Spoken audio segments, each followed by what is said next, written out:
Mkuu wa mawaziri Musalia Mudavadi amewaongoza baadhi ya Wakenya na wadau mbalimbali katika riadha kuadhimisha siku ya ukimwi duniani katika uwanja wa Nyayo. Akizungumza katika hafla hiyo, Mudavadi amesema kuwa Kenya ina takriban watu milioni 1.4 wanaoishi na virusi vya ukimwi. Hata hivyo, amesema serikali ya kitaifa imejitolea kuhakikisha kuwa virusi vinapungua ifikapo mwaka wa 2030. Kila mwaka mamilioni ya watu huambukizwa virusi vya ukimwi, na ndiposa kila tarehe mosi mwezi Disemba dunia nzima huadhimisha siku ya ukimwi ili kutoa hamasa kuhusu virusi hivyo.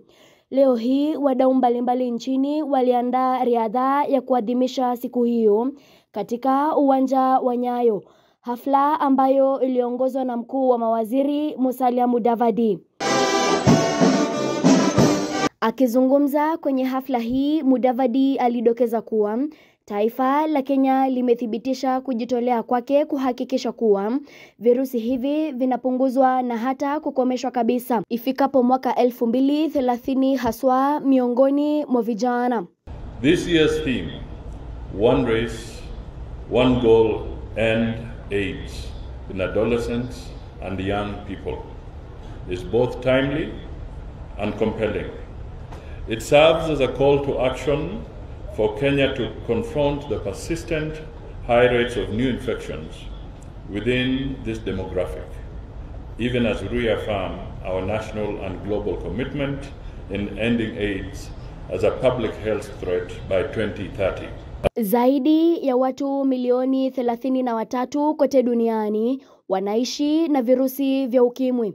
Kati ya hawa zaidi ya watu milioni 22 wakiishi bara la Afrika. Musalia akibaini kuwa virusi hivi vimesalia donda sugu katika mataifa yote duniani, huku vikiwa chanzo kikuu cha vifo vya watu duniani. Today it is estimated that more than 33 million people in the world are living with HIV. Of these, more than 22 million live in Africa, with approximately 3,200 people dying every day from AIDS-related illnesses. Katika taifa la Kenya, watu takriban milioni 1.4 wanaishi na virusi vya ukimwi. Musalia akisema kuwa kila mwaka taifa la Kenya linahitaji milioni 30 za kununua bidhaa za kuzuia virusi hivi. As we speak, we have a total of 1,326,336 people living with HIV amongst us, basically 1.4 million people.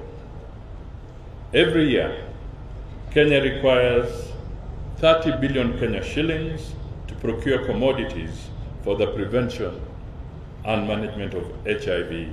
Kando na hayo, Mudavadi ameweka wazi kuwa taifa la Kenya sasa limewekeza juhudi za kuhakikisha kila mmoja anayeishi na virusi hivi atasaidika, na pia kuanzisha programu za kuhamasisha umma kuhusu virusi hivi. Hapo kesho Kenya itajiunga na mataifa mengine kuadhimisha siku ya ukimwi duniani, kauli mbiu mwaka huu ikiwa kushinda vizuizi, kubadilisha jibu kwa ukimwi.